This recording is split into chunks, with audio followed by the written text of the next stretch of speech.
기도하겠습니다. 거룩하신 아버지 하나님 감사합니다. 아버지 하나님께서 거룩하시니 우리도 거룩하기를 원합니다.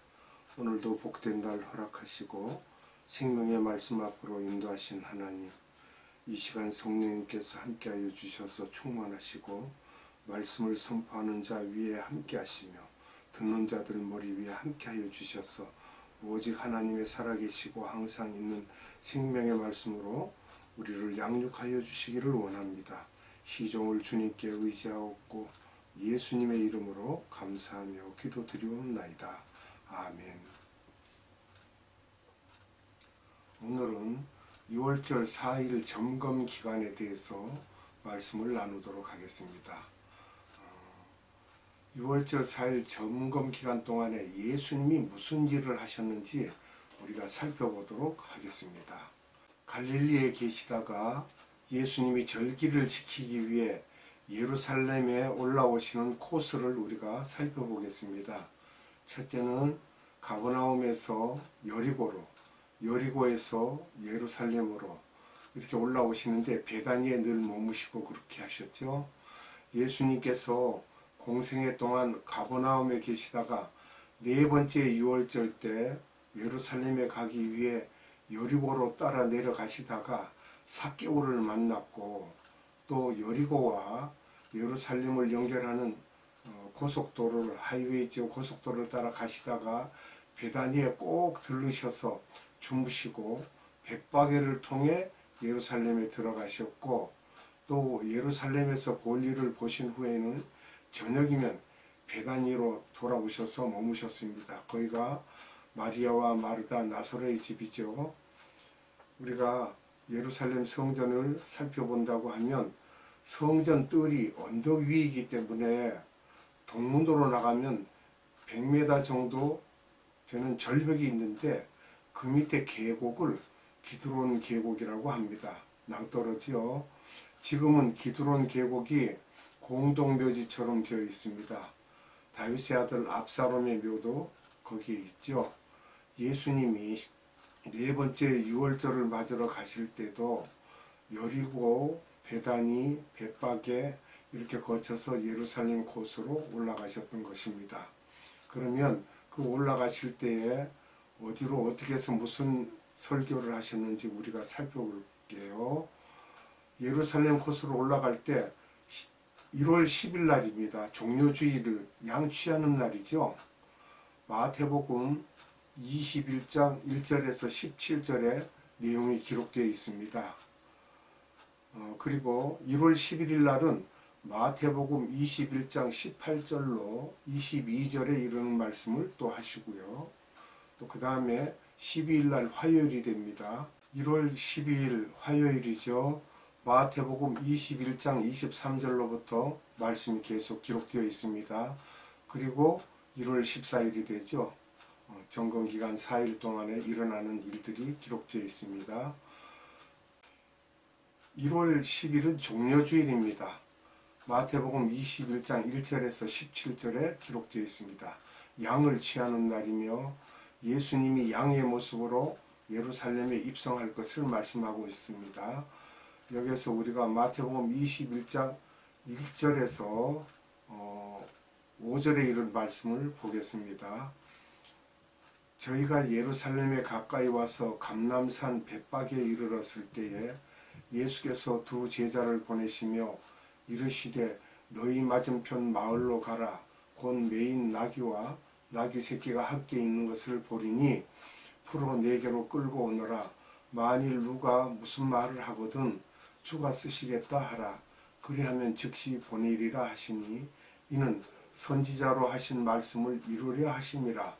일러스되 시온 딸에게 이르기를 내 왕이 내게 임하나니 그는 겸손하여 나귀 곧 멍에 매는 짐승의 새끼를 타도다 하라 하였느니라. 아멘.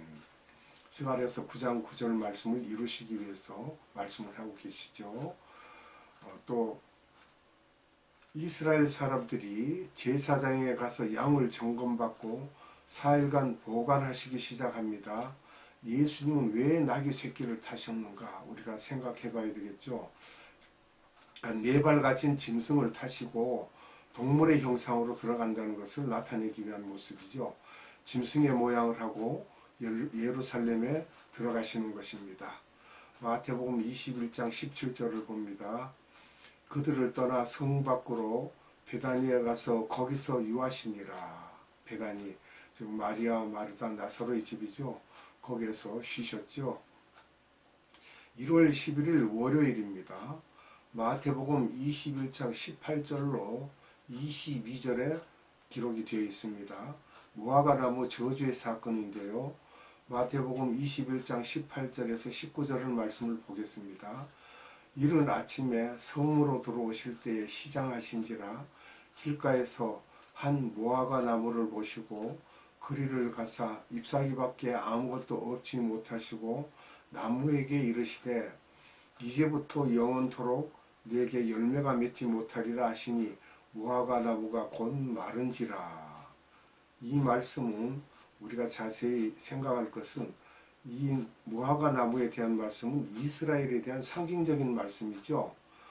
잎사귀밖에 없다라는 말씀은 이스라엘 나라가 예수님이 누군지 모르니 그들의 성치 않음을 말씀하고 있습니다. 열매가 없다라는 것이죠. 결국 나중에는 열매를 맺지만 우리도 이렇게 화가 나고 답답하면 좀 과격하게 표현하듯이 이렇게 표현하신 것은 예수님이 다시 재림해 오실 때까지는 열매 맺지 못한다는 것을 말씀하고 계십니다. 이 내용들은 마태복음 24장 32절로 33절에 기록이 되어 있습니다. 화요일에 말씀하시죠. 그리고 AD 30년 1월 11일 월요일에 무화과나무를 저주하셨는데 실제로는 무화과나무가 언제 영적으로 육적으로 저주받는가 생각을 해봐야 됩니다. 그 당일로 저주를 받는 것이 아니라 AD 70년 이스라엘의 폐망이 오죠. 그때서부터 저주를 받았다고 하면 되겠습니다. 로마 디도 장군에 의해서 디투스 장군이죠. 예루살렘 성전이 무너지고 영적으로는 AD 30년서부터 서서히 지금까지도 이루어지고 있다고 보시면 되겠습니다. 또 1월 12일 화요일 1차 설교가 있죠. 마태복음 21장 23절로 27절 말씀입니다. 유명한 설교를 통하여 현재 크리스찬들에게 메시지를 전하십니다. 마태복음 21장 23절로 27절의 말씀을 보겠습니다. 예수께서 성전에 들어가 가르치실세 대제사장들과 백성의 장로들이 나와 가로되 내가 무슨 권세로 이런 일을 하느냐 또 누가 이 권세를 주었느냐. 아멘. 예수님의 권세에 도전하는 대제사장들과 장로들이죠. 예수께서 대답하여 가로되 말씀 이렇게 하십니다. 27절에 예수께서 대답하여 가로되 우리가 알지 못하노라 하니 예수께서 가라사대 나도 무슨 권세로 이런 일을 하는지 너희에게 이르지 아니하리라. 도전하는 그들에게 예수님이 그들을 입을 닫도록 해놓고 결국 이들이 예수님의 존재에 대해서 말씀하셔야 그들이 알아듣지 못하므로 대답하지 않으신 것입니다. 그들이 예수님께 도전했던 것이죠. 그리고 2차 설교가 있습니다. 마태복음 21장 28절로 32절의 말씀입니다. 즉 맏아들과 둘째 아들에 대한 말씀으로 우리를 이렇게 알려주시는 것이죠. 마태복음 21장 28절로 32절의 말씀을 봅니다. 그러나 너희 생각에는 어떠하뇨? 한 사람이 두 아들이 있는데 맏아들에게 가서 이르되 예 오늘 포도원에 가서 일하라 하니 대답하여 가로되 아버지여 가겠소이다 하더니 가지 아니하고 둘째 아들에게 가서 또 이같이 말하니 대답하여 가로되 실소이다 하더니 그 후에 뉘우치고 갔으니 그 둘 중에 누가 아비의 뜻대로 하였느뇨. 가로되 둘째 아들이니이다. 예수께서 저희에게 이르시되 내가 진실로 너희에게 이르노니 세리들과 창기들이 너희보다 먼저 하나님의 나라에 들어가리라. 요한이 의의 도로 너희에게 왔거늘 너희는 저를 믿지 아니하였으되 세리와 창기는 믿었으며 너희는 이것을 보고도 종시 뉘우쳐 믿지 아니하였도다. 아멘. 여기서 보면은요, 마다들이 나옵니다. 그 마다들은 이스라엘 백성들이죠. 아브라함의 자손들이고요. 그 다음에 포도원을 말씀하시는데 복음의 농사를 짓는 세상으로 우리가 봐야 되겠습니다. 또는 이스라엘로 지칭하기도 합니다. 또 둘째 아들은 이방인, 즉 디아스포라가 아닐까 생각이 드는데요.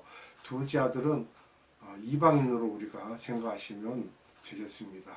그 다음에 세리와 창기가 등장합니다. 세리와 창기는 하나님을 모르던 이방인들이죠. 그리고 그 다음에는 아비의 뜻에 대한 말씀을 이렇게 하는데 누가 아비의 뜻을 따랐냐 그러면 의의 도를 따랐다는 건 순수복음을 말하는데 아버지의 뜻은 순수복음이고 예수님의 보혈만이 우리를 구원하신다는 것을 우리가 알 수 있습니다. 이방인이 먼저 하나님의 뜻을 이루고 너희 유대인들은 소수만 잠깐 들었지 그들은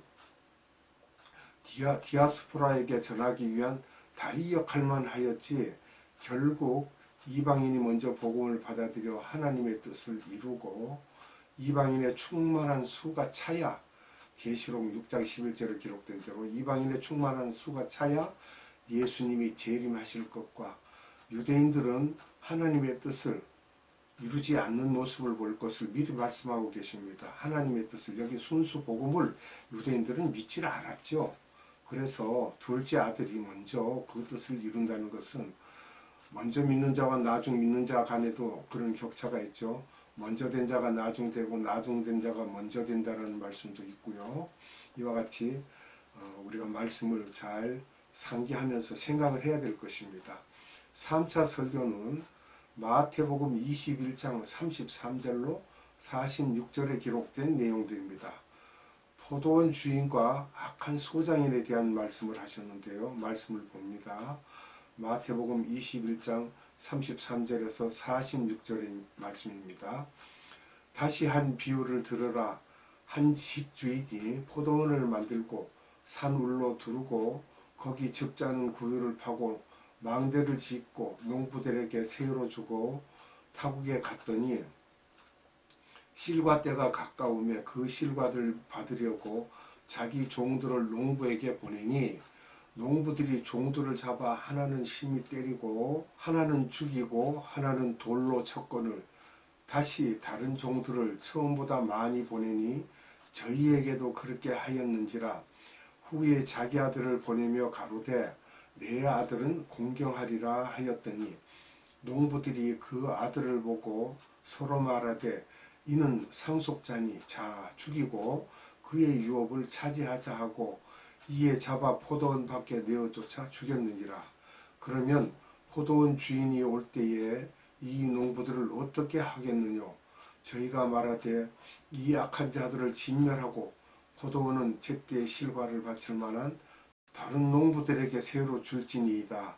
예수께서 가라사대 너희가 성경에 건축자들의 버린 돌이 모퉁이의 머릿돌이 되었다니 이것은 주로 말미암아 된 것이요 우리 눈에 기이하도다 함을 읽어본 일이 없느냐. 그러므로 내가 너희에게 이르노니 하나님의 나라를 너희는 빼앗기고 그 나라의 열매 맺는 백성이 받으리라. 이 돌 위에 떨어지는 자는 깨어지겠고 이 돌이 사람 위에 떨어지면 저를 가루로 만들어 흩으리라 하시니 대제사장들과 바리새인들이 예수의 비유를 듣고 자기들을 가리켜 말씀하시는 줄 알고 잡고자 하라. 무리를 무서워하니 이는 저희가 예수를 선지자로 알미었더라. 아멘. 여기 한 집 주인이 나오죠. 성부 하나님을 우리가 생각을 하면 됩니다. 포도원은 세상으로 보시면 되고요. 농부들은 이스라엘 백성이죠. 또 자기 종들이라고 하는데 여기는 선지자들입니다. 다른 종들도 역시 선지자들이고 예언자들이죠. 자기 아들은 누구를 말합니까? 예수님인데 예수님을 포도원 밖에서 죽였다는 그 성 밖에서 예수님이 돌아가시는 것을 우리가 예상할 수가 있습니다. 다른 농부들은 이방인들입니다. 열매 맺는 백성들도 역시 이방인들이고요. 그래서 1000년 전에 다윗에게 예수님 자신에 대해 말씀하신 내용도 우리가 시편 118편 22절에서 그 이하를 보면은 자세히 또 알 수가 있습니다. 마태복음 21장 38절에서 39절에는 역시 또 아들이 나옵니다. 그 아들은 예수님이시죠. 예수님이 죽지 않은 상태에서 수요일, 목요일, 금요일 3일 후에 본인이 죽으실 것을 미리 말씀하고 계시는 것입니다. 또 마태복음 21장 44절에는 결국 이들은 로마의 디도 장군이 깨지게 한 것이 아니고 예수님이 돌을 떨어뜨리셨다는 것을 말씀하고 있습니다. 그 돌은 예수님을 말하고 있는 것입니다. 고린도전서 10장 4절입니다. 다 같은 신령한 음료를 마셨으니 이는 저희를 따르는 신령한 반석으로부터 마셨음에 그 반석은 곧 그리스도시라. 아멘. 돌을 말하고 있죠. 돌은 예수님이십니다. 우리가 세상의 주관자는 예수님인 것을 확연히 볼 수가 있었습니다.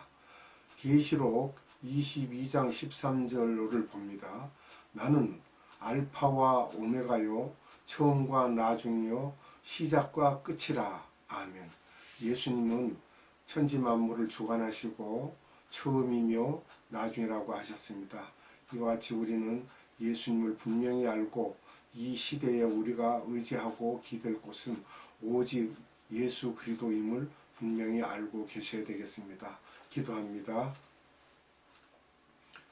사랑과 은혜가 풍성하신 아버지 하나님 감사합니다.